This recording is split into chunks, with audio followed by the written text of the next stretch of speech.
Pairings are here. The pairings are posted. Now it is time to actually watch the matches. I think. Yeah? Yeah. Yeah. I don't think we have to do differential yet. No one actively threw week 1, and that's really good.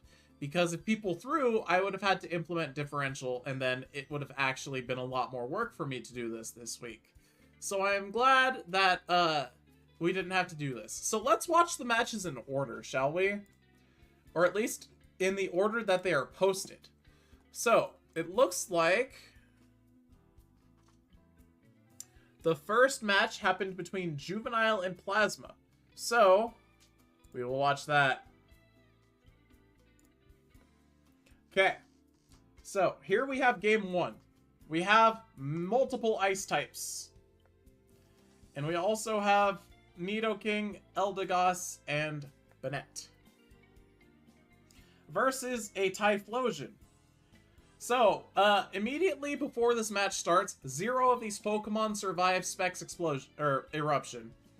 Also, I'm pretty sure most of them can't even take Scarf Eruption too well. So, I hope that Juvenile has something to outspeed here. Let's see here. Let's start with the match, yeah? Let's just get into it.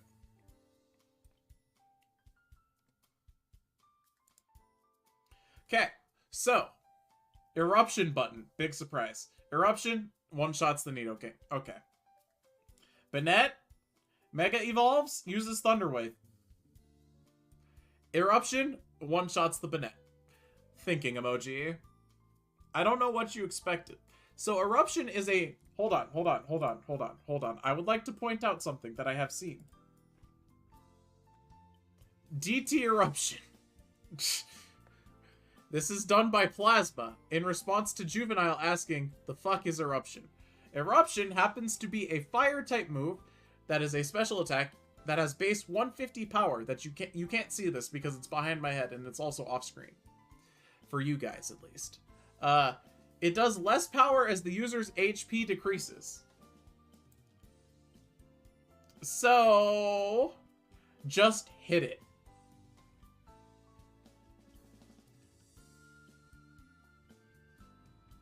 Anyway, Eldegoss comes in, and we go for, why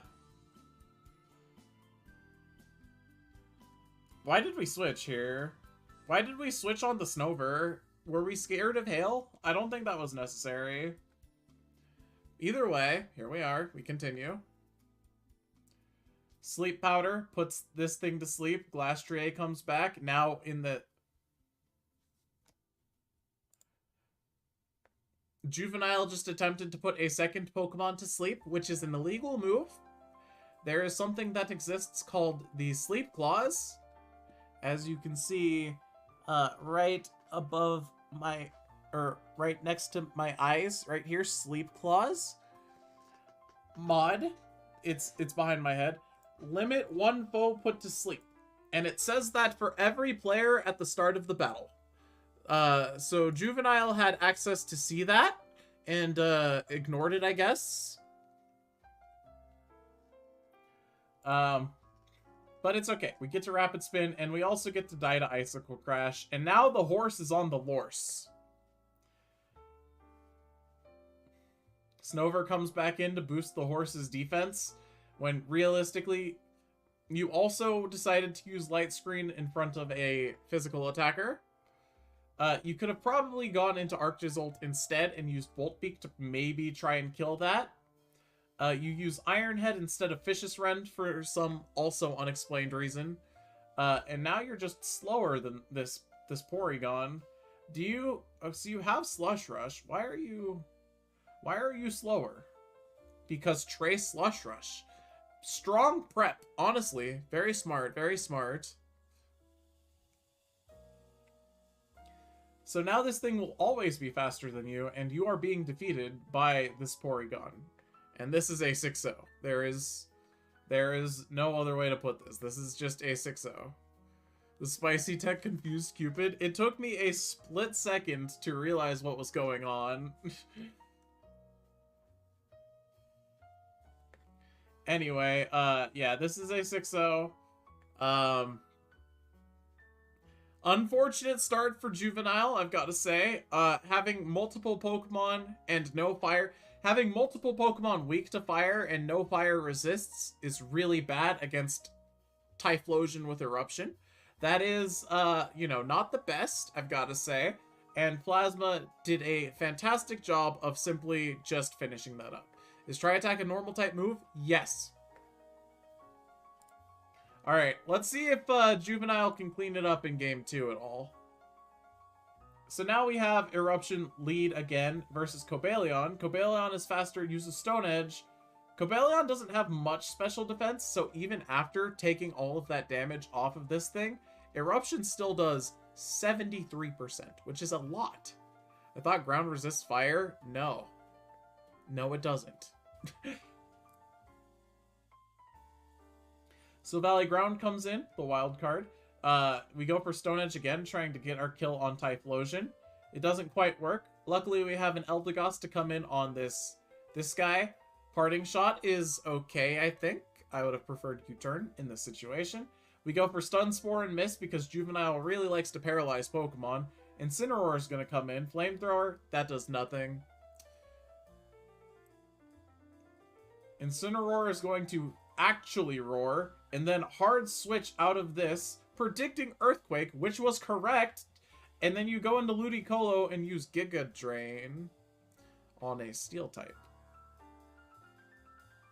Thinking emoji. Then you use Drain Punch. You're some sort of strange mixed set, I see, but that's okay, I guess. And you also have Focus Blast. Why do you have both Drain Punch and Focus Blast? Thinking emoji. It's okay, Nidoking can definitely scare this thing away, right? You went for Flamethrower, I guess predicting the... I guess that was a prediction. But it wasn't necessary because you're faster. Then you go for Sludge Wave on the Porygon. Porygon takes some good damage, but nothing really happens. You get your Paralyze off on Eruption button. You get your Rapid Spin off. This is going to kill you, right? Yeah. So you've reduced the speed, but you got the rocks off, so that's cool. Banette's going to Mega Evolve. Let's see if it's got anything to hurt this. Substitute. Okay. Okay. Thunder Wave. You get the para. That's good. Hex? Why are you a special attacker? Why are you a special attacker? Why are you special attacker? Especially against a Pokemon like Florges with massive special defense. Okay, Nidoking comes in, and now this is a prediction game, except for that we know the Florges has Protect, and it's going to heal fully. This thing probably survives Sludge Wave. You click Sludge Wave again, doesn't do very much to this. This must be specially defensive, I guess. Multi-attack, that does cleanly one-shot.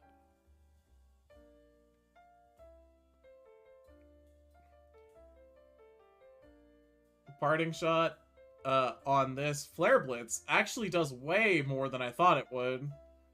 I gotta say, after a Parting Shot, I wouldn't have expected Flare Blitz to do 58% to this Florges. It must be EV'd for special defense.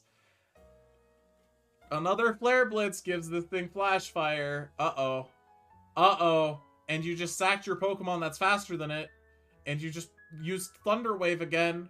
When you really should just use Shadow Sneak or any priority attack. And Drain Punch isn't gonna do anything. The horse is on the Lorse. Focus Blast does more, but still not that much. CC, somehow that kills? And now it just comes down to, is there a Pokemon that beats this Incineroar one-on-one? And it looks like this will work. Flare Blitz, Flare Blitz, Flare Blitz, again. And it has Roar. So this was not locked into Flare Blitz. Why would you run Roar if you're choiced? Was that choiced? Disappointed face. Well played, both of you. So, Juvenile, it was vested. No, you can't use Roar You cannot use Roar if you are Assault Vest. It was not Assault Vest.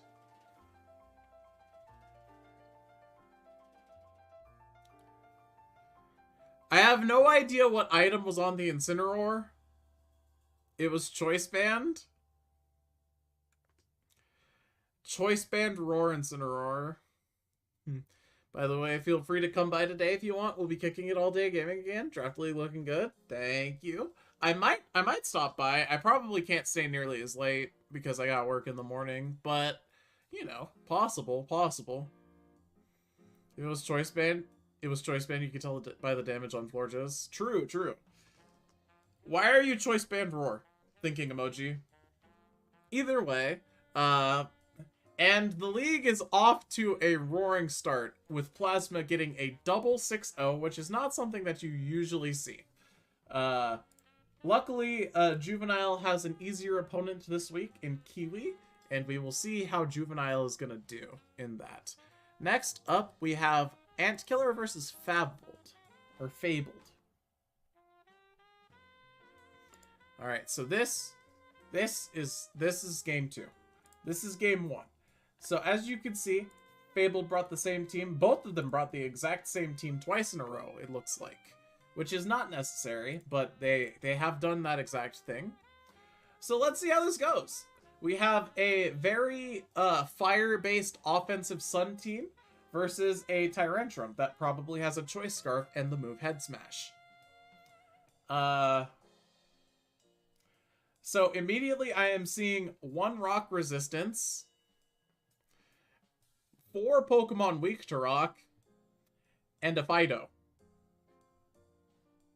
Or Darkspawn, or I should say. And then there's a Poison type. Well, if I had to go based off of this right here, if the Tyrantrum stays alive, I'm pretty sure Antkiller wins. That's just how I would... That's what I assess at the start of the game. We lead Skarmory versus the Vulpix. Vulpix uses Weather Ball, bringing the Skarmory down to Sturdy, which is surprising. Skarmory gets those rocks off and dies. And I mean, you know what? That's a fine situation. Tyrantrum's in, and it's Head Smash time. Oh man, 37% on your resist. That's not what you want to see. Luckily, Gastrodon's got all sorts of healing. Earth Power, that's a pretty obvious read. Going into the Levitate Bronzong is very good, and getting Toxic on the Gastrodon is absolutely huge. Hello, Phoenix VT. Welcome to the stream. How are you? Send out the Ancient Chicken. No. Smile. Alright, so we have some Flash Cannons. You know, this Bronzong has Toxic and 2 attacks. And it's a special attacking Bronzong, which is pretty interesting. You get our lefties knocked off, and we get up rocks again. And then we get knocked off again, and we get a Flash Cannon for good chip. This Toxic Poison's starting to rack up. Toxicity, low-key, might win this battle. Oh, but Throat Spray is knocked off. Okay, well, Gastrodon comes in. I don't think this lives Boom Burst.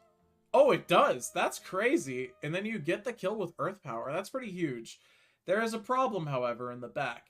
Tyrantrum's still alive, and all of your Pokemon that resist Rock are gone.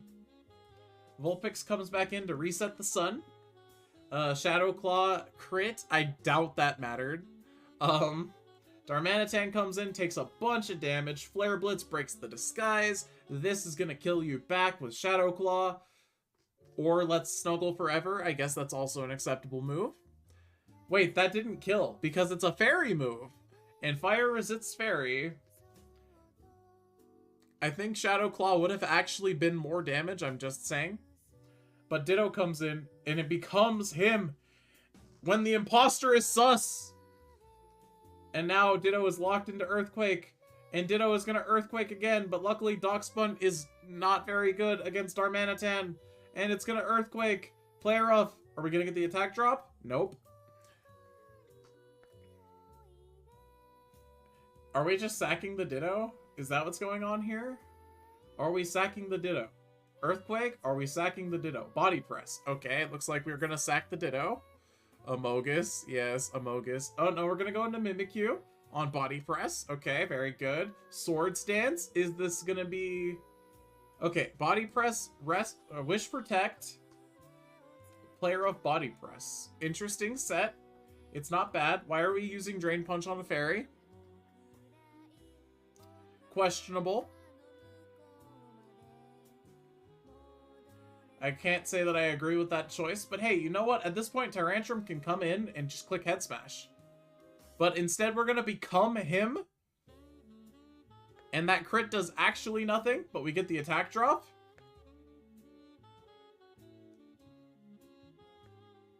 Well, Antkiller may have thrown this game. Antkiller very much could have thrown this game. Very much could have thrown this game. Because now this Darkspawn's just going to heal out. But he decided to just keep attacking instead of just using Wish and having full HP. Head Smash doesn't kill. Wish! Protect? But Head Smash does how much? Does it do enough? 68? Head Smash? Okay. We go for an attack? We should have gone for Wish? All we have to do is run this thing out of Head Smashes. It only has 8? We miss a Head Smash. We survive Play Rough. Hold on. Wait. Oh no. Fabble threw back. Is Houndoom Mega faster? Head Smash. Oh, it's Scarf Head Smash. And Tyrantrum wins somehow. After a series of throws by both players. Just wanted to see what he does.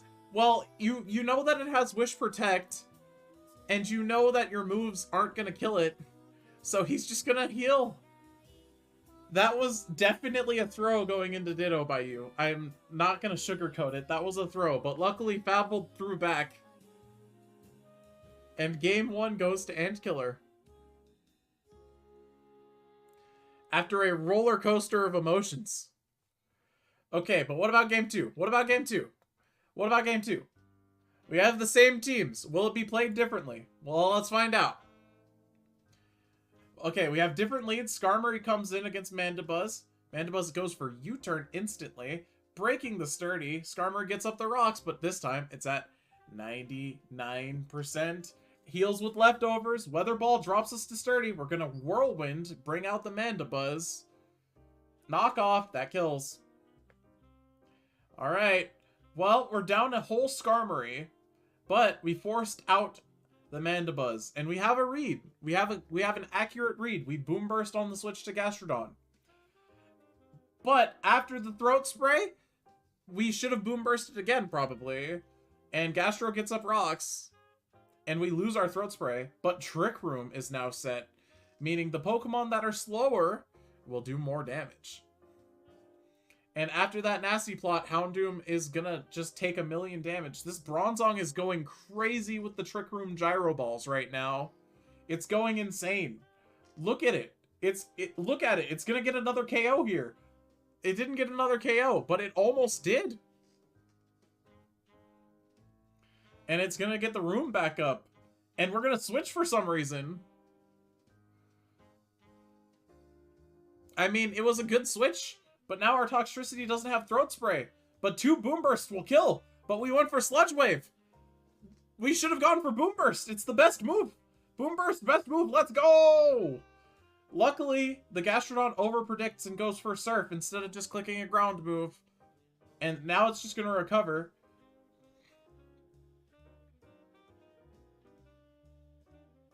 Why use Protect twice? Should have used Wish. Trying to get that extra leftovers recovery, I guess. And these 2 Pokemon are just going to slap each other a little bit. They're just slapping each other. They can't hurt each other very much. But the issue is that Gastrodon has the ability to heal. So this is not a desirable outcome for Bronzong.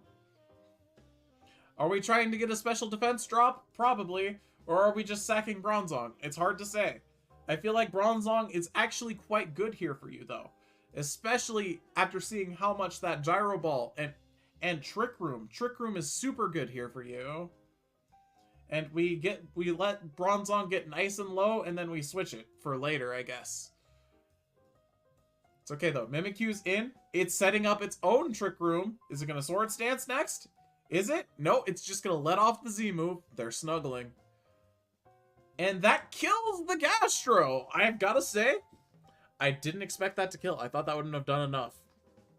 It's okay, though. Shadow Claw kills the Vulpix, and that did confirm that last game that crit did not matter.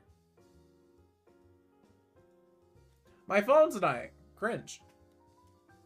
I should plug it in. Hey, chat, did you know I went this whole stream without having to plug my phone in? Until just now. Alright, we're getting up Trick Room again. That's very cool. Psychic. Okay, good chip. Not as much as Gyro Ball, but we're probably out of those. No, we have 3 left. I don't know why we're... Yeah. I didn't think it was going to kill either. Yeah, it's okay. It's a Z move. Z moves hit hard. Alright, Head Smash kills. Head Smash kills everything at this point. So there better be a Scarf Darmanitan here, or this game ends at this exact point. And based on the switches, Houndoom comes in, interestingly enough. And we get a Flash Fire Yoinky Sploinky on the Houndoom. And Darmanitan simply needs to lock into a move that hits all 3 of these Pokemon, and it uses Brick Break.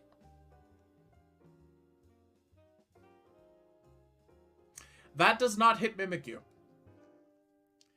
Earthquake would have been a much better choice there, Fabvold, if you had Earthquake.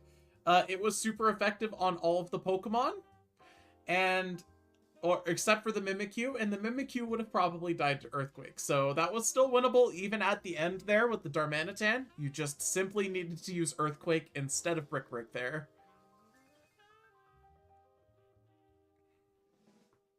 Very unfortunate way to end that one. But I see. Yeah, very unfortunate way to end that one for Fabvold. But Antkiller is going to walk away with a 2-0 victory in the game count. Congratulations, Antkiller, on your Week 1 win. You love to see it. Thank you for the advice. Yes, no problem. I am always willing to help people, provided they actually ask me for help. Always willing to help. I want this to be as accessible for everyone involved as possible. That is the main goal. Calric has redeemed a hydrate. Thank you, Calric. I will drink some water. Gonna add an ad before the next match. Thank you, QA. I was about to suggest that exact thing.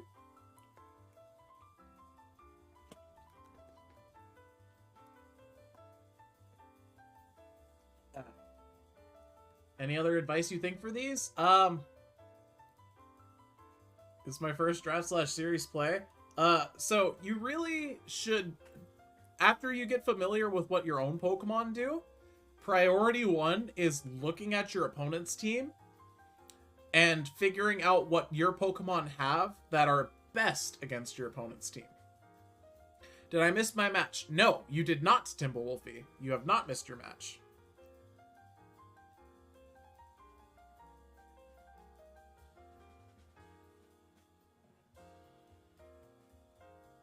Alright. I actually don't know how long the ad is running. When Kiwi runs the ad, I don't know how long they're running for. That's kind of wild.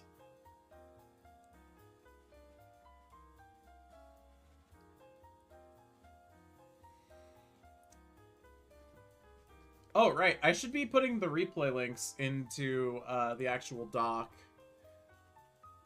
Right. Copy.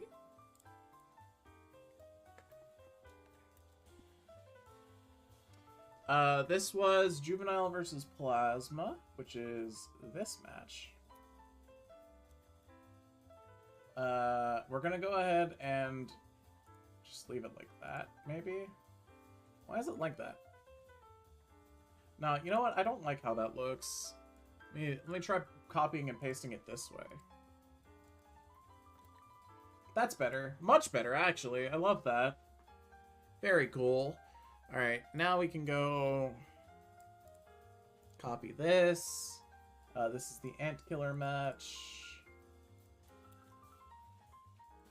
This is a 2-0. This is a 0-2. Okay.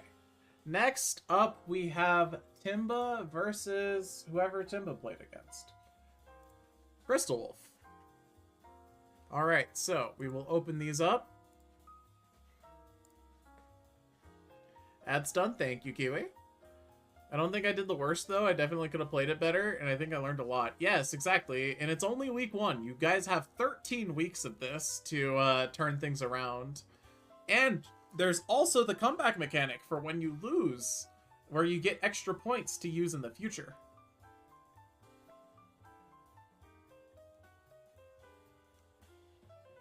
Alright, so next up is Calrook. No, it's not Calrook. I lied. It's actually Timba versus Crystal Wolf.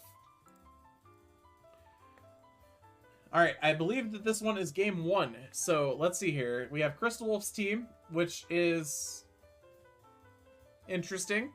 And we also have Calrook with the Scream Tail. Okay. So I believe this is game 1. Game 1, lead Komo versus Hoopa. Hoopa is instantly just going to click Psychic, and you're faster with a Como, which means that this is not locked in. Very cool. Unless it is Specs, but Screamtail comes in and takes absolutely nothing from that. Holy crap. Stop saying Calrook. No.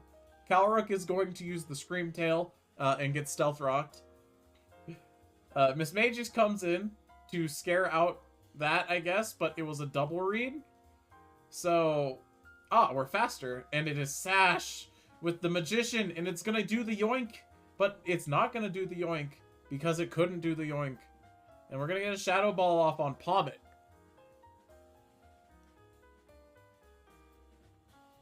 Volt Switch? Okay. That's fine. Honestly, that's fine. Screamtail has so much health here. Didn't have Shadow Ball, by the way. I see. Sludge Wave? No, we're fine. Everything is fine here.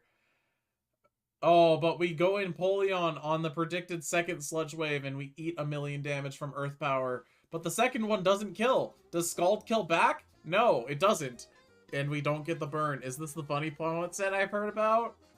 Yeah. It's okay, we've got Protect. Empoleon's gonna heal up, and now we can switch out into Rotom Heat, which is probably a Pokemon we could have gone into from the start. And we're gonna click Overheat. I assume this is a prediction. But it was unnecessary to predict. Pommet comes in and uses Volt Switch, which is very funny. And now, First Impression Boy is in. Como is gonna raw Belly Drum in front of this thing, which is unfortunate because all it had to do was click U-turn and it apparently killed. Even resisted. But luckily, we have a Rotom in the back with Overheat. I didn't realize it had Tinted Lens. Yes, Tinted Lens is the important part here. And I think this thing sweeps at this point, doesn't it? Well, I guess we're not going to find out. We have Sack Hoopa on Never Ending Nightmare. Very unfortunate, a waste of a Z move like that. And Audino comes in. Now, here's the thing about Audino, chat. I'm gonna be honest, I don't know if Timba has a Pokemon that really deals with this at all in his draft. This thing is so fat, it has Wish Protect, and it is just not going to... It is just not gonna die. It's so fast. Lokix's base speed is 93. That's not fast. This is fat, though. This is definitely fat. So, Mega Audino is legal because it is a bad Pokemon, but in certain situations, it is a nightmare. And tragically for Timba, this is the exact situation he finds himself in, where it is being a nightmare.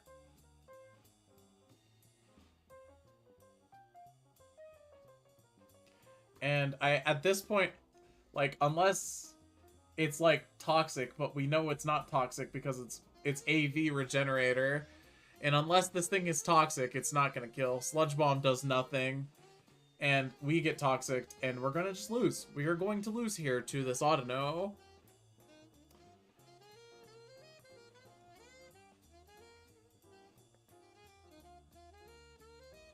And it looks like the Zarina was also AV based on the amount it did.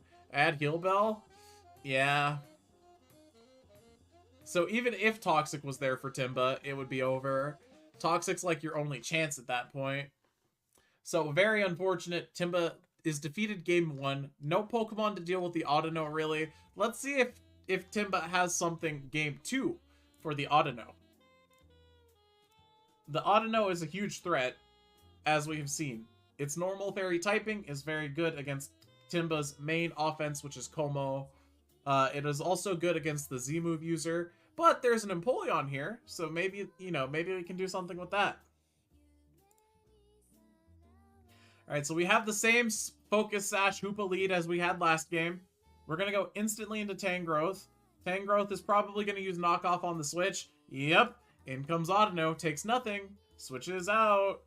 We're going to double into Rotom Heat, going for Overheat. Surprisingly, that is actually a good play here. We don't want to break the Sash because then it will steal an item. We go for Pain Split on the switch, which is a bold move, I've got to say. I wouldn't have thought that switching was the correct play there, but hey, you know what? There we go.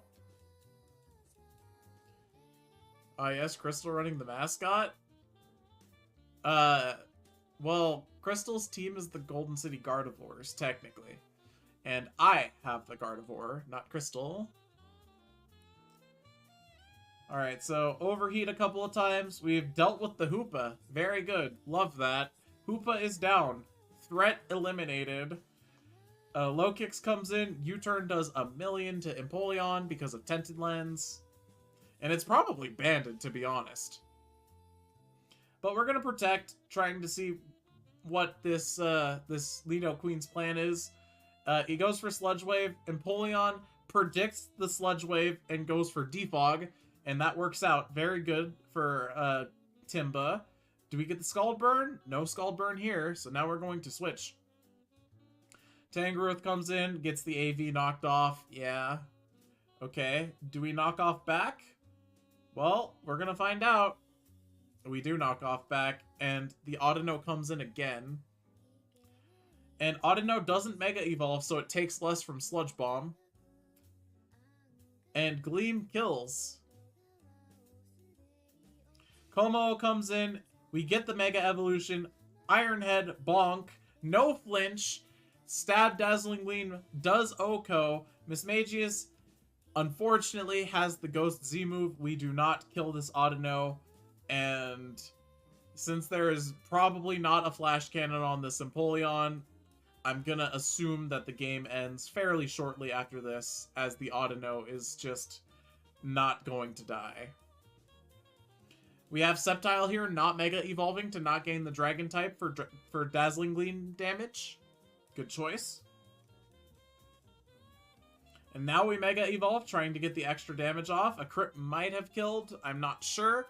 Based on the fact that that did 26, a crit would have done 39, which wouldn't have killed. And would you look at that? A crit does 39. Overheat, and we do get through the Audino, but the issue is that Manaphy now comes, and it uses Z Rain Dance to boost its speed and activate its ability Hydration. It cannot be statused, and unfortunately Timba used Overheat there, or not Overheat, and we're just gonna switch all of our Pokemon around and then die to Manaphy.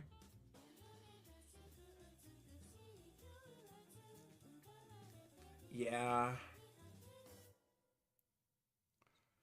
I mean, at that point, it doesn't look like he had anything for it anyway, but Manaphy was able to glow in the second game and defeat Timba very unfortunately. Interesting that there was no Manaphy Bring in week 1, or in game 1, I should say. Alright, so I've copied this link, right? Now I simply slap this here. And we have a 2-0 win for Golden City Gardevoirs. Very cool. Next match we have... What do we have next? I wonder. I actually don't know off the top of my head. It looks like it's Mr. Titan T versus Zexalaxin. Alright, very cool, very cool. Zexalaxin, another newcomer to the league, so it'll be interesting to see how Zexalaxin does in the first week. Oh no? Well, let's see what happens, I guess. Mr. Titan T, brandishing the Lucario, which, by the way, is the #1 most Gift 2 Pokemon. I bet you guys didn't know that, but now you do know that. And I forgot to hit start recording at the start of the recap. You guys, I forgot. I forgot. So, I'm gonna have to actually probably do this in post, which is gonna take way too long. Oh no, redo everything? No, it's not happening. I will just I will download the entire VOD and I will cut through it that way. That's how we're gonna have to do this. All right. Anyway, game 1, Mr. Titan T versus Zexalaxin. Let's see what happens here. So we have lead Magic Bounce Espeon, probably Light Clay. It used Reflect. We have Knockoff, knocking off the nothing. So that means the Espeon's probably Z-move. And then we have Knockoff on Life Orb. And then we Earthquake, which actually kills the Infernape because of the ability Thick Fat, which reduces the amount of damage that we take from fire types. Then we have a Mist Leaf Storm as we go for Ice Shard. And then we go for Crash, getting extra spicy. Oh, and a crit! And a crit! And a crit! Reflect wears off and you crit him? Okay, so Ice Shard under Reflect does 34, meaning that should have done 68. The crit matters here, and the crit one-shots the poor Superior. And then Mamoswine dies to Life Orb. And then we have a Battle of the Insects, but unfortunately, this is a terrible Pokemon. We use Poison Jab, we knock it down to its sash and poison it, and then it dies. I don't think anything has gone wrong for Mr. Titan T this game. I think this has gone absolutely perfectly. Beedrill is faster and uses U-turn on this for some reason. You could have probably killed with Poison Jab, but that's fine. We come into Thundurus on Brave Bird, take 1,000,000 damage, and die to Quick Attack. Very cool. Lucario, the most Gift 2 Pokemon, comes in and takes some damage from Quick Attack. And then kills in return with Poison Jab. Interesting. Reflect goes back up. Poison Jab on that. Hidden Power Fire does some damage, but not too much. And then finally we have Melodic, which gets poisoned from Poison Jab. And honestly, if it has Marvel Scale, this thing might actually be able to go the distance here. If we have, like, Rest and the, like, Marvel Scale to boost our physical defense, all we need is a couple of burns.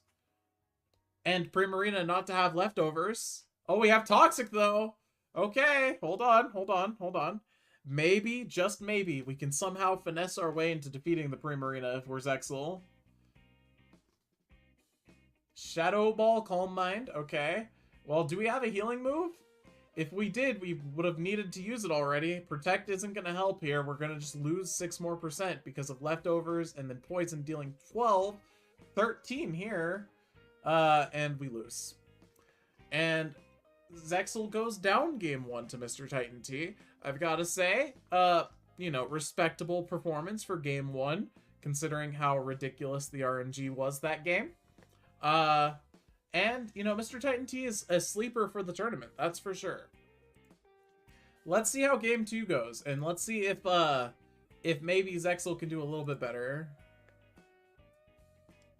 So we have Primarina lead versus the Espeon this time, and we go for Reflect in front of Shadow Ball, and then we're gonna hard switch into this Superior. We're gonna get a Leaf Storm. It doesn't kill. And we are contrary, but we get toxic poison for this. But we get off another leaf storm, and this thing is doing huge damage. How will Zexal deal with this? Beedrill? Does Poison Jab kill? U-turn kills after Mega Evolving, which is surprising. I figured with the Reflect it might live, but I guess Zexal was offensive. It's okay, though. After the U-turn, in comes Mamo, and then to counter the Mamo, we have Infernape with Close Combat. Beedrill comes in after that with Drill Run, and is faster, and kills you. U-turn does a lot more than I expected. Brave Bird on Thundurus here. And then we're dying to Volt Switch, but that's okay. We have momentum. And this needs to win. And we take 50% from Poison Jab. Don't get poisoned. We get the Scald Burn. Okay, winnable, winnable. Winnable, winnable. Winnable, winnable. It's gonna take, you know, a miracle, but it's winnable. Poison Jab again. No poison. We go for Toxic. I guess predicting a switch. No, that's not gonna work here. We're gonna Protect to try and get more healing back, I guess. Haxorus comes in. What do we use here? We use Scald. Do we get the burn? No Scald Burn. Ooh. Ooh, Trailblaze. Oh, no. Oh, that's not what you want to see. Ice Beam. Huge. Huge. No freeze, though. And we're not doing enough. Dragon Dances. Gets greedy. Loses Haxorus. Winnable. Winnable.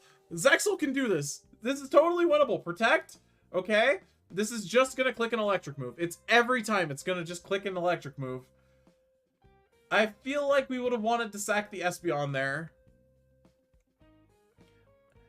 Espeon, Psychic, that does a lot, but it doesn't kill. We get crit by Poison Jab. I doubt that one mattered. And what are we going to do? We're going to Swords Dance, and we're going to try and sweep with a Ninjask. We're going to get poisoned, though. Leech Life does nothing, because Ninjask is a bad Pokemon. And die to Poison Jab the second time. And Mr. Titan T is the victor for this game. And that results in a 2-0 win for Mr. Titan T. Congratulations, Mr. Titan T, on your win. Why is this not a link? Why are the other ones links, but this one is not a link?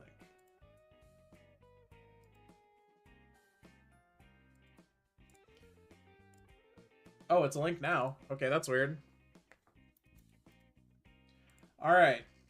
What else do we have? We still have the Calrock Crushers versus the Daylight Wonders. We have the Down Baddies versus the 4X Weaklings. And we have Inappropriate Grimers versus Cupid's Cutie Squad. But first, we have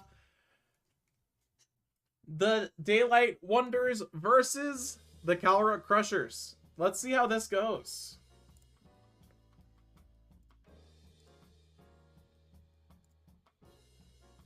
Ad break hypers?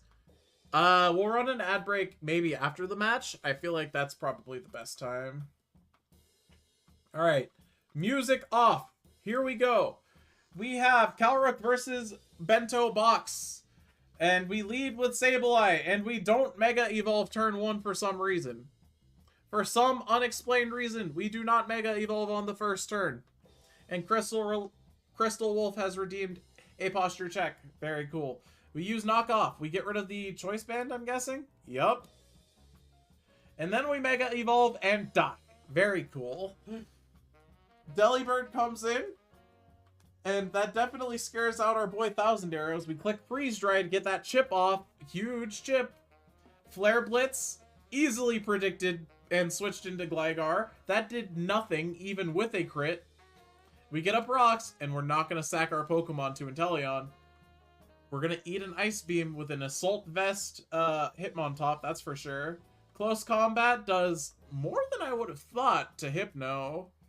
But we need to switch so we don't die to Psychic. Tinkaton comes in. And it's time for Funny Haha Bonk! Nope. We use Knockoff, actually. Knockoff does not work on Mega Stones. So now we are going to Protect for some reason. And then we're going to go into Hitmontop, reducing the attack of the Aggron. honestly pretty good. Comfy comes in, takes way more than I would have thought from close combat. And now Tinkaton comes in. You can't just hit things with a hammer all the time, Tinkaton. You're never gonna win like that. Oh, but wait. We have a Z move come out. Corkscrew does absolutely nothing to this Aggron. But it's okay. We have Intimidate. We're going back into Hitmontop. Hitmontop's gonna scare this out, even though it could have just stayed in and Earthquaked again. Close combat does kill the Comfy after that. Zygarde comes in and is gonna be faster. Mach Punch gets that chip, and then we die. But Scarf Delibird with Freeze Dry comes in, and it is going to Freeze Dry, and it is going to kill the Zygarde dog form. Talonflame goes for Defog as Gligar goes for Roost and heals. This is absolutely fantastic for Calyrex. And we get a Toxic off on the Inteleon. We don't even need to stay in on this. And we go into Grumpy Gremlin, predicting an Ice Beam easily. And now we can get a free Bonk off if we wanted to. But we go for Protect for some reason. But it's okay because Gligar. It's okay because Gligar. Okay, we're gonna get up rocks. And Avalanche is revealed. Avalanche does 38%. That is not enough damage. Inteleon's gonna come in now as we go for Earthquake, and oh no, it is so bad for Bento. And we sack the Gligar for what? Gengar comes in, eats an Ice Beam, and goes for Substitute. What if that Ice Beam did literally 2% more? Then the Gengar can't substitute and Calyrex loses the game. But for whatever reason, Calyrex foresaw that it would not do enough. He just knew, I guess. He just knew. And he got a substitute off for it. And the Inteleon dies to Toxic Poison. And now this substitute is huge. Flare Blitz breaks the sub. And then Talonflame dies. Hypno's gonna come in. This is just a Shadow Ball. Yeah, that kills. And Aggron comes in, and this should also be a Shadow Ball. And it doesn't die, but it's just trying to get chip off at this point. You win by having this thing at lower percentage. We disable Earthquake. It didn't matter. Foul Play. Heavy Slam. Okay, Foul Play doesn't do very much. It uses Aggron's attack versus its defense. And Gigaton Hammer! Bonk! GG! And that is a KO. Tinkaton knocks out the Mega Aggron. And Calyrex able to walk away with game 1. I've got to say, the new player experience, new player. It's looking possible for the newcomer. It's looking possible. That was a good disable. It was good, but you know, it wasn't necessary really, because Tinkaton's faster. So all you have to do is Gigaton Hammer at some point. So game 1 goes to Calyrex. Let's see if he's able to also win game 2 and just end it. Let's see if it's doable. Okay, so we have Inteleon lead versus Gligar. This is very bad for Calyrex. Luckily, Calyrex has a full health Assault Vest Hitmontop, which is gonna close combat on the incoming Comfy again. Dude, and that still does way more than I feel like it should do. Tinkaton comes in because Comfy really can't do anything about it. And now this is a free bonk. But Calyrex instead switches to Gengar on the Aggron. And then switches into Gligar as Aggron Mega Evolves and goes for Earthquake. What a huge prediction. What a series of predictions by Calyrex. Avalanche does absolutely nothing, as we have already seen. Avalanche will continue to do nothing. And Earthquake getting chip off on the Comfy. Comfy is going to go for Draining Kiss and heal massively. But after Life Orb, Earthquake is going to drop it to too low to heal out of range. And we are going to get another Earthquake off? No, we're going to Roost. Okay, giving this Comfy a chance to live. As it goes for Defog, which is a huge misplay, loses Comfy. Inteleon comes back in. We go back into the Hitmontop. It's Assault Vest. Why wouldn't we? Air Cutter does way more than I thought. Air Cutter misses, and we get off another Mach Punch. Oh, dang. Okay, okay. Delibird comes in with the Scarf Freeze Dry. Yup. And what happens? We freeze the Aggron! We freeze the Aggron, and the Aggron stays in and is frozen, and the Gengar is now setting up Substitute, and the Aggron is staying in for some unexplainable reason, and the Gengar is using Nasty Plot. And the Shadow Ball doesn't kill, but the Gengar is still in, and it is behind a Substitute, and it is Shadow Balling, and the Aggron dies. This is a full health Gengar using Shadow Ball after a plot with a sub up for free. Zygarde's gonna come in. This actually scares out the Gengar at the very least. But I think the damage is done. We Mega Evolve. It doesn't matter. This is a wrap. The Scarf Freeze Dry. Delibird. It kills that. All you have to do is go back into something that defeats this. Sleep Claws will prevent you from dying. Hypno cannot defeat Tinkaton. Tinkaton is gonna use the hammer. Oh my god, Corkscrew Crash. It does not actually that much damage, but we have the hammer. But we go for knockoff. But we have the hammer. Will we use it? Yes, bonk! And we bonk the Inteleon and it dies. And Hypno cannot beat this. Play Rough miss because you can't use Gigaton Hammer twice. And we have Play Rough again. And Play Rough is enough to do the damage necessary as Calrook gets a 4-0 victory over Bento Box as a result of Bento staying in for 4 turns in a row with a frozen Aggron. And Calrook is on the board. Calrook, the only new player so far to be on the board. Congratulations, Calrook.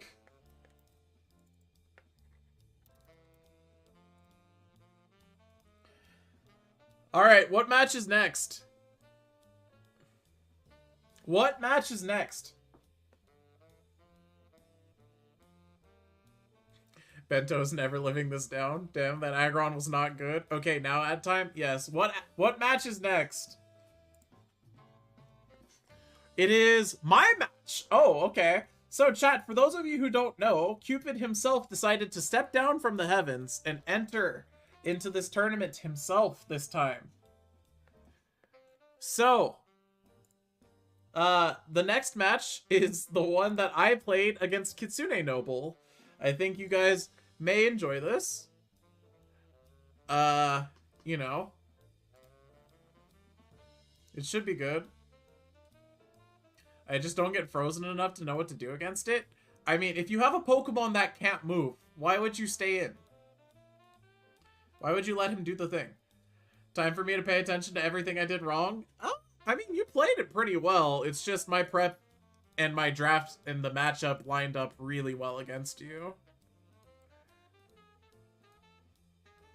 Okay, Kiwi, let me know when the ad stops. That way I can go ahead and start the next match. Let me go ahead and also do this.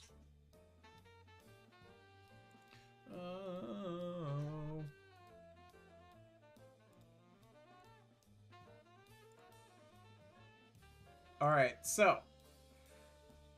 Alright, ads are over. Thank you, Kiwi. Next up, we have Cupid versus Kitsune Noble.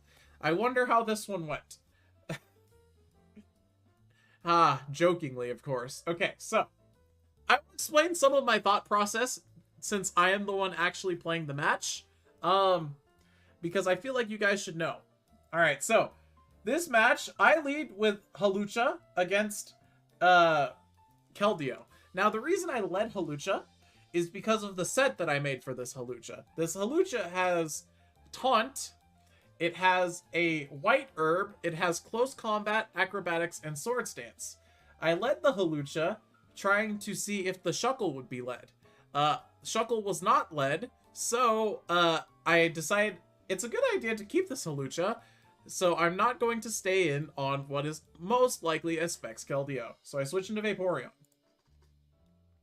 And I get the Scald read correctly. And based on that switch, I am going to assume that, yes, I was right. That is, in fact, a Specs Keldeo. The reason I led Keldeo is because it was built to beat Mega Absol, because I thought for sure you would lead with Magic Bounce if you saw a Shuckle. Yeah, well, actually, that was the idea. The plan originally was that I was going to lead Taunt Mega Absol, but I decided against it because it just lined up better in the late game. But yeah. So, now we have a Scald. I think I did go Scald here on the incoming Shaman. Yeah. No need to reveal any spicy text that I have. I just go for Protect to see what the Shaman's trying to do. It uses Toxic, which is terrifying. And I'm going to go into, fine, I'll do it myself, the Indeedee. That is what this name means. And this is a Specs Indeedee. And I take Toxic Poison, and I use Expanding Force to do a lot of damage. But most importantly is that the terrain is up. And I want to keep it alive for later, so I really need rocks to not go up if I can prevent it. Goodra's going to come in, also get Toxic Poisoned. I'm not too worried about it. I click Draco, predicting an incoming, like, Galad or Gallade, or maybe even a Keldeo. But instead we just have a sack of the Shaman, which is fine. Gallade comes in. I'm going to switch into Vaporeon because Vaporeon is full health and physically defensive. And Gallade goes for Agility, which is absolutely terrifying. I saw that and I was like, do I get swept here?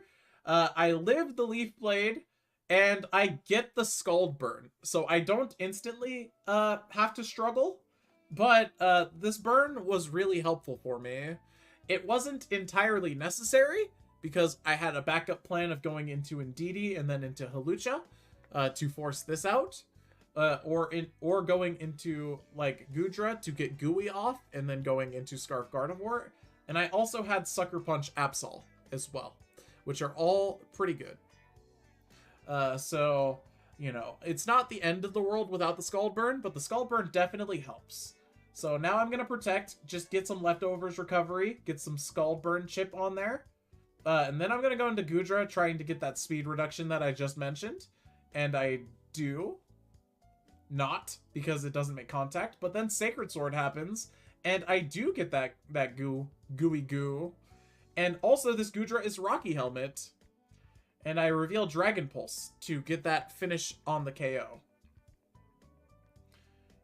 Isn't that based on defense? I'm not sure. Anyway, after that, in comes Steelix. I have Flamethrower to get some chip off on that. Basically, my entire game plan here is chip the Steelix, because Steelix is the main thing stopping my Gardevoir from winning the game. So, you know, I just go for Flamethrower. I think that's fine. I go into Vaporeon, and I should have clicked Wish. I clicked Scald, you know, I clicked Scald expecting the Steelix to just go for Earthquake, but the Steelix actually ended up switching out. And, you know, in the case where it switched out, Wish would have been best. And I thought about clicking Wish because I was like, Kitsune probably wants to keep this Steelix, right? So I thought about it, but I decided against it. So I Scald on this and it does nothing. I go for Protect. Secret Sword is revealed. So this is going to be locked into Secret Sword, and I can go into either Hawlucha or Gardevoir here to take that very well. I decide Hawlucha is a better choice. Because I can reveal my Hawlucha Tech, Close Combat with White Herb to get my Unburdened activated.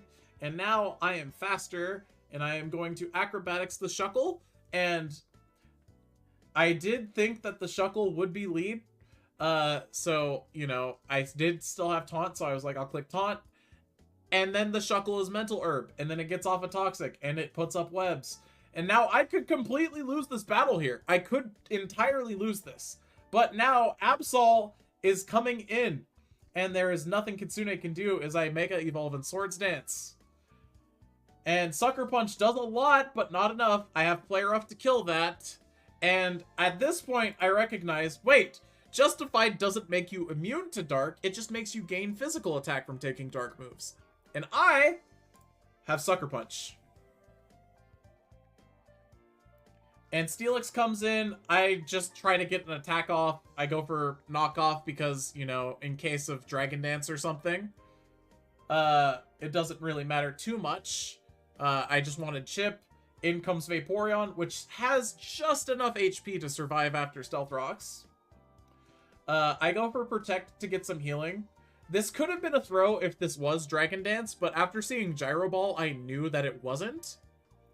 So I am going to now Protect, heal up, get out of Gyro Ball range. I wasn't sure if I was faster, but because like that could have been, I think after 52 speed EVs, it would have been faster than me after webs, but it was not. So as a result, I did not need to Protect, and Scald is going to pick up the kill. And at this point, the Shuckle does not win.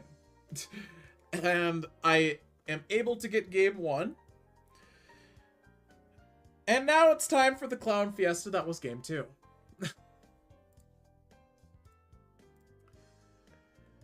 Prepare yourselves. Kitsune leads Shuckle. I lead Absol, expecting, you know, Magic Bounce Shuckle.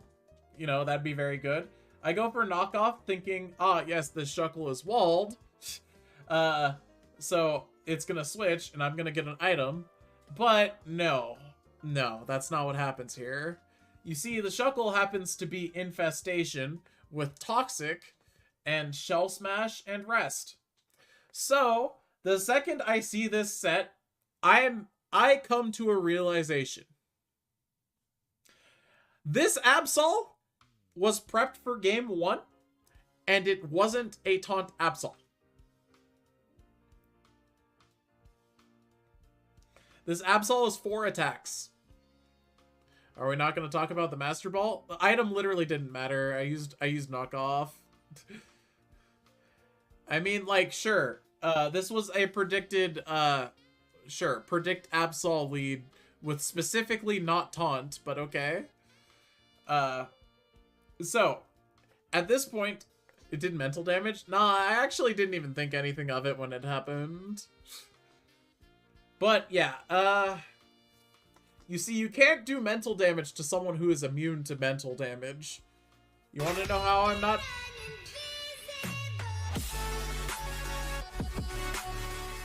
Hello, Silent Void. Welcome to the stream. You want to know how I'm immune to mental damage? I'm a VTuber. There is no brain in my head. We need to try harder to break his defense. Yeah. So, once I see all of the moves of this set, I'm like, okay, I need to figure out which Pokemon I need the least this battle. And I know instantly that my win condition is stalling this Shuckle out. Prepare yourselves, chat. What will follow is 80 turns of sitting here and just trying to get the Shuckle to use Rest. Infestation traps my Absol, so I can't switch. But when Infestation wears off, that gives me a turn to switch. I go into Vaporeon, and I have Wish and Flip Turn, which means I can't be trapped, and I can heal my other Pokemon with Wish.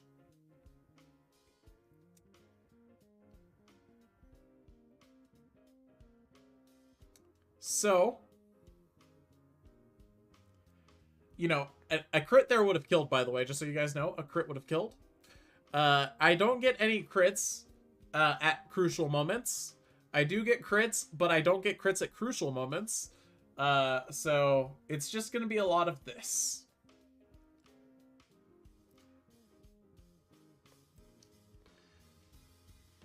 It's going to be Vaporeon comes in, uses Wish, and then uses either Protect or Flip Turn to heal itself or the Absol for 80 turns until I decide it's time to go into Goodra. Why did I go into Goodra? Because Goodra has Toxic. That's the entire reason. Anyway, I get a magic bounce prediction correct with Toxic here.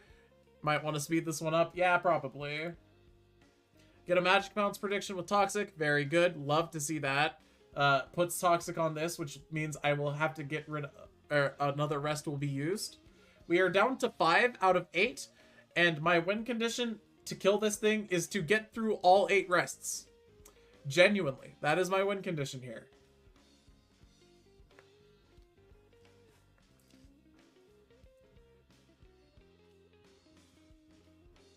There's another rest. And like I said, it's just going to be a lot of these two, you know, weakening the Shuckle. Huge wish.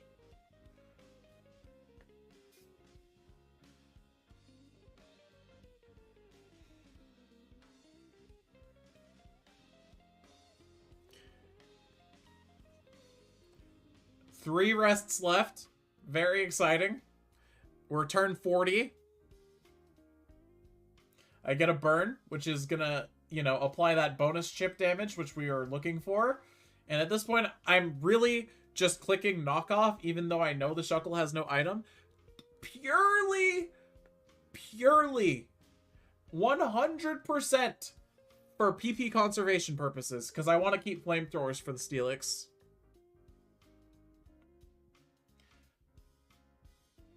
I go for Ice Beams here, trying to get a freeze, because a freeze would also be pretty funny. But there is no freeze. Okay, now my Vaporeon is Toxic, and I go into number 20, the number 20 most gifted to Pokemon, Goodra. And it gets Infestationed. And why am I going for Draco Meteors? Trying to fish for crits. That's the main thing. But why am I in Goodra? Because of Toxic. And it has Toxic, and I have revealed Toxic, and I want to Toxic this. Toxic is what we want. We are trying to get rid of those rests. It has 1 rest left. We are getting through at rapid conditions.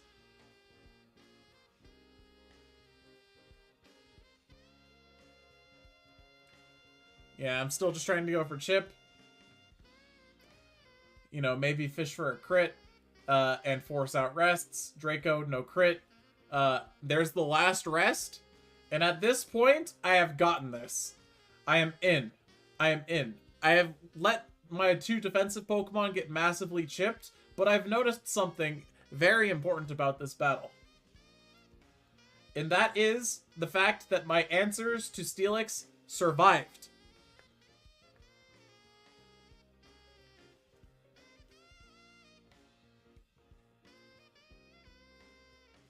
Goodra dies. That's completely acceptable. I go for Wish. I go for Flip Turn.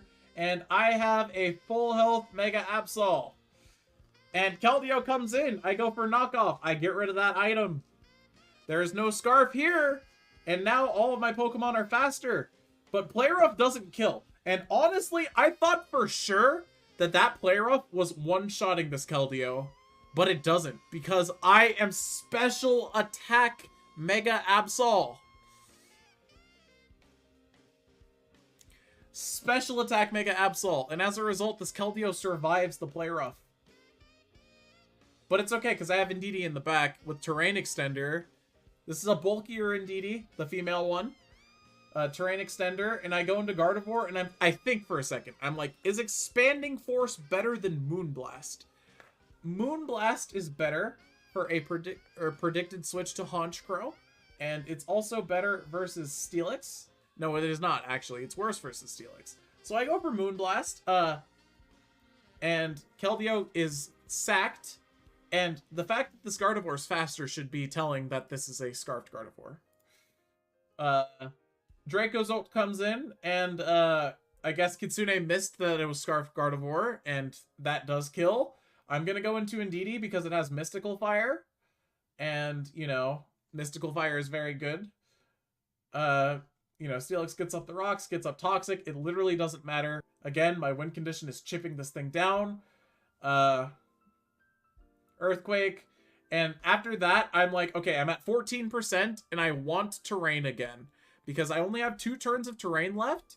I decide that it is best to keep this alive, so I can bring it in later. So I go into Vaporeon. And Kitsune double switches into Shuckle, which means that I am going to get a Scald that prevents the Shuckle from doing any shenanigans. And then I'm gonna die, but Indeedee comes in, resets the terrain on the exact perfect turn, and I'm going to click Healing Wish, expecting to die. Now, Healing Wish is going to charge, and this Healing Wish is going to heal the Gardevoir because Hawlucha was at full health when it came in. So that means when the Gardevoir comes in, it will be healed to full from that Healing Wish.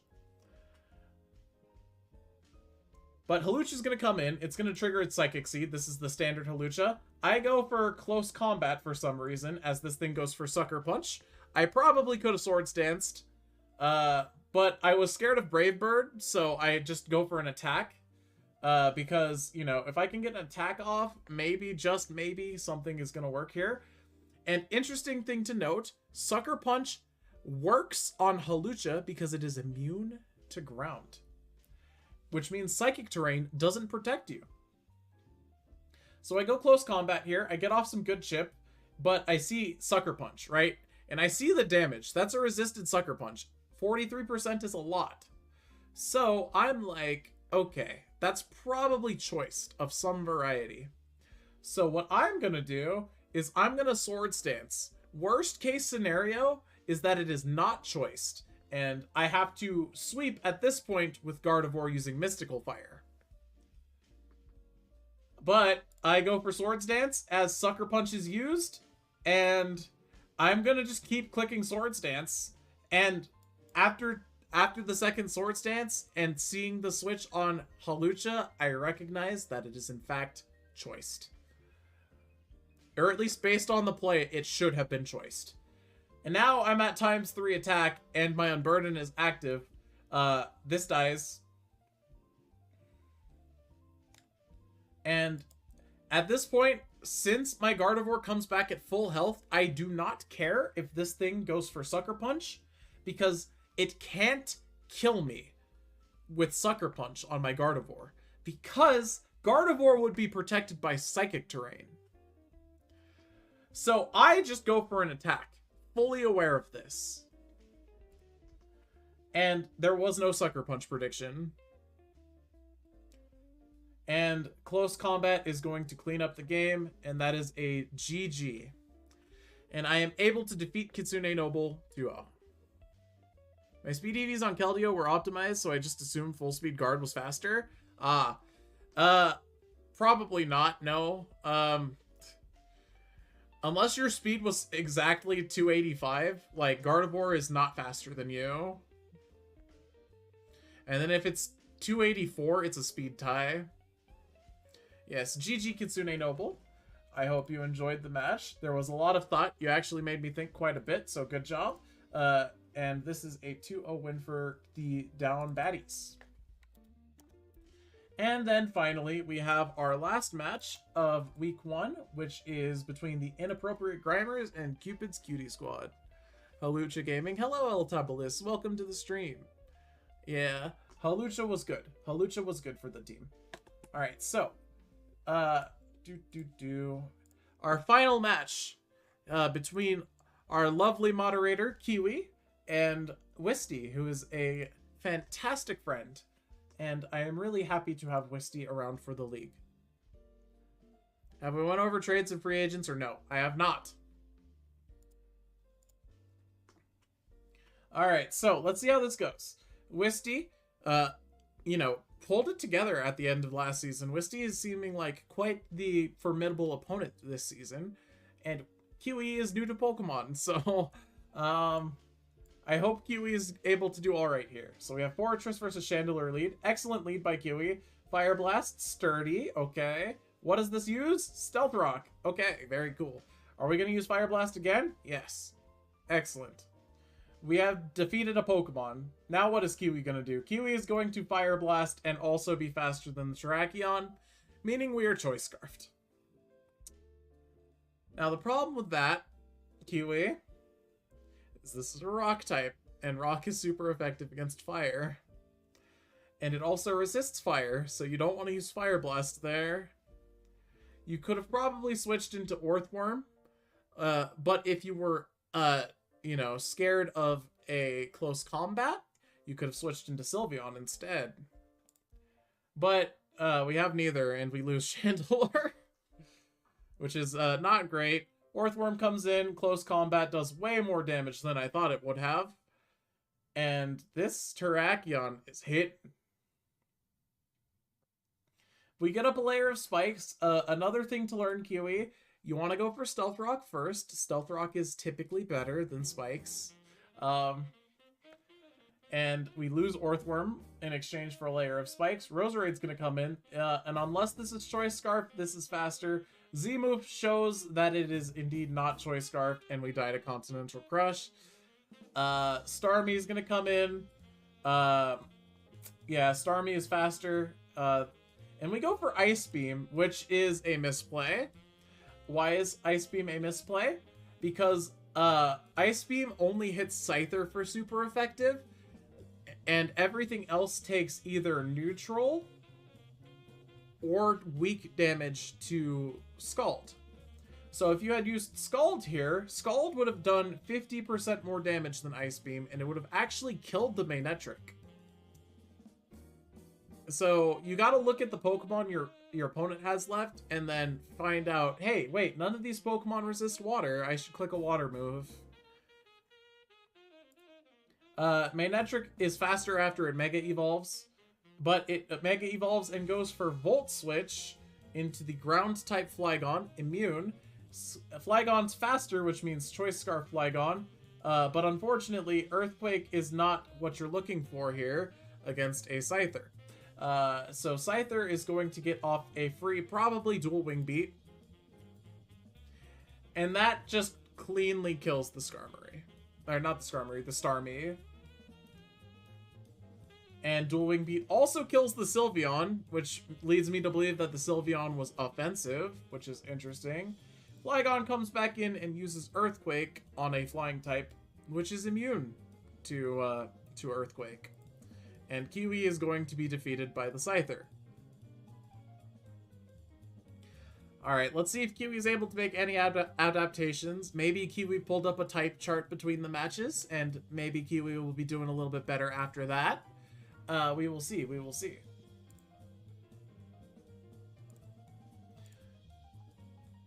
Alright, so now we have Prankster Klefki lead. Goes for spikes. We're trading spikes. Orthworm is going to stay in and just go for rocks against the Klefki. That's fine. Dual Wing Beat is a lot better than I thought it would be. It is double boosted by Technician. So each of those Dual Wing Beat hits is actually like base 90 power after stab. Hits pretty hard. But yeah, Orthworm going for hazards. Fortress comes in and uses Rapid Spin. Orthworm stays in on close combat again. And we just go for Stealth Rocks. And we lose Orthworm. Alright. Well, Scarf Chandelure comes in. Okay, a Psychic move kills this. Okay, Kiwi, a Psychic move kills this. Why does it say Fire Blast? Kiwi, it's a rock type. It resists Fire Blast, Kiwi.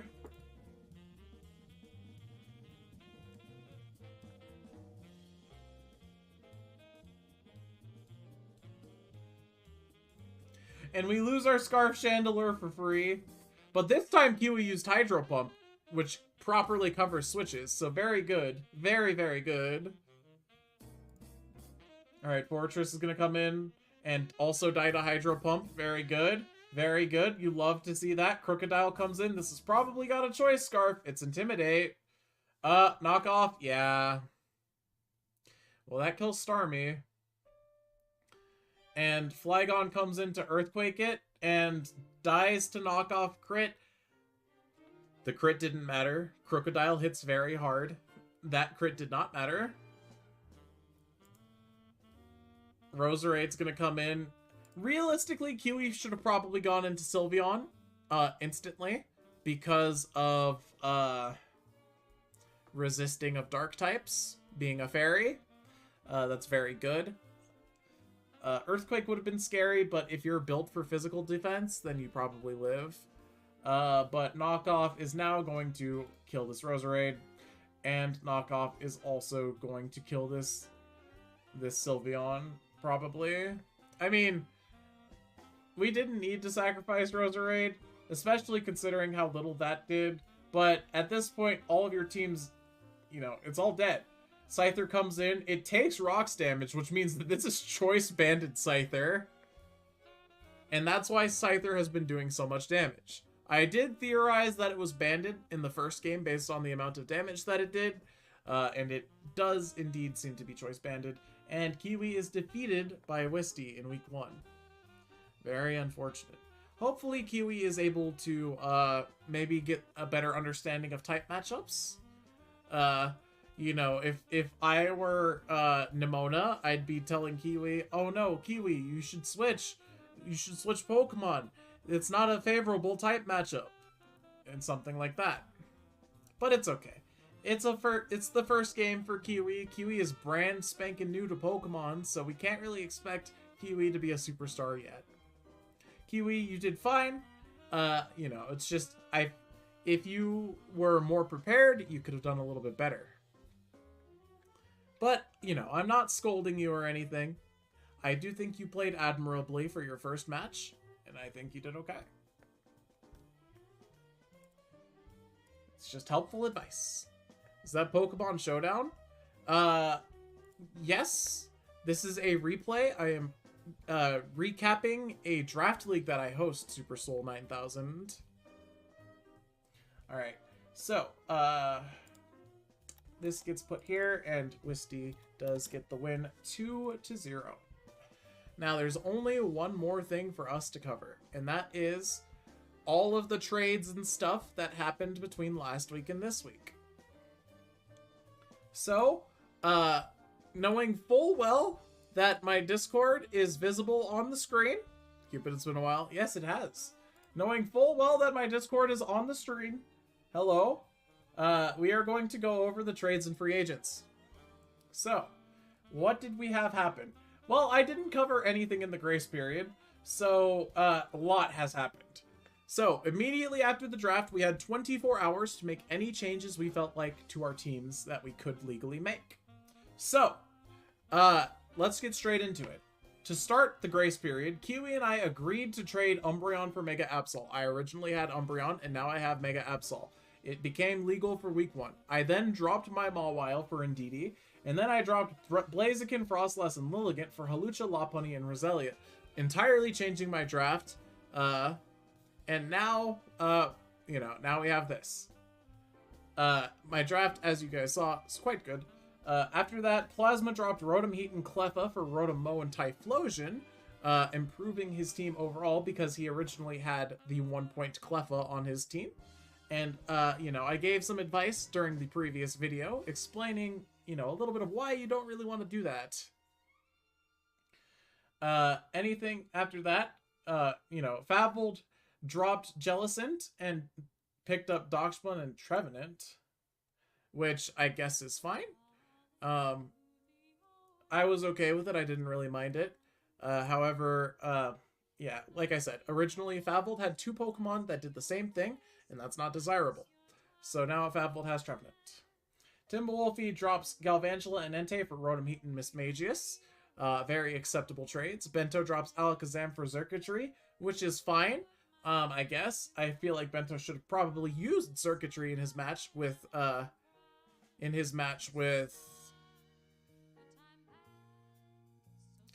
Calyrex, but he didn't.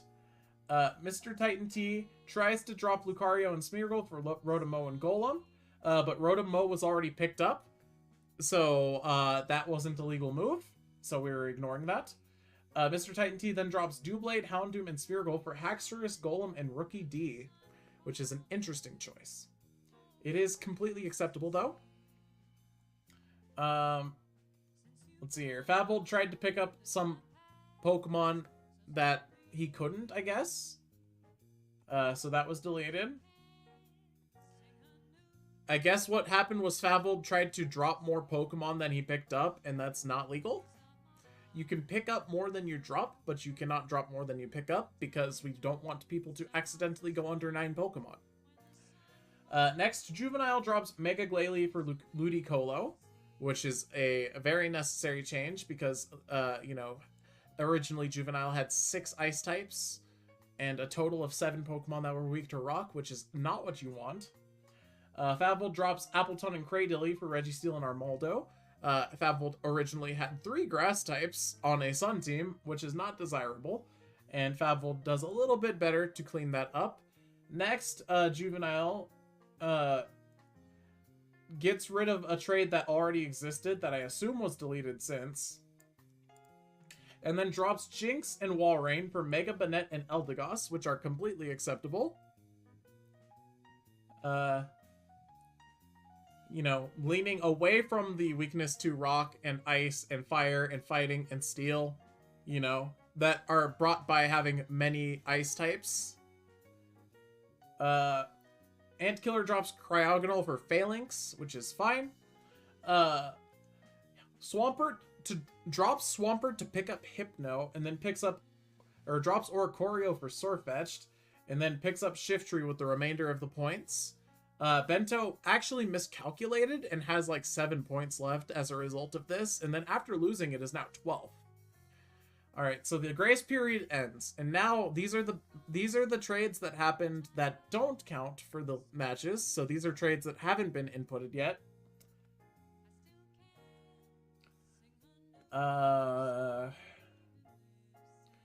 So a trade attempt that is declined, that doesn't happen.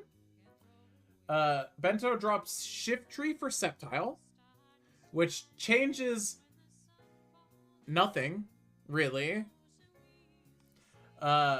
Juvenile drops Arctozolt for Jolteon, now completely moving off of the Hail idea, which is, you know, a little unfortunate. Honestly, Arctozolt is practically impossible to wall in this format, but, you know, we have a dropped Arctozolt for Jolteon.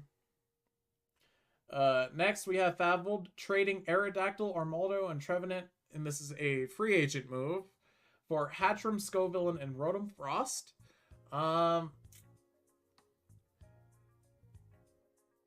I think that's okay, but I mean, an Ice type on a Sun team is kind of questionable. I don't really like it that much, but I guess if you really need a defogger that bad, you can. Making Hatchram a Z captain, and then Juvenile drops Tatsugiri for Dragalge, you know, and drops Snover for Articuno Galarian. Entirely moving off of Hail.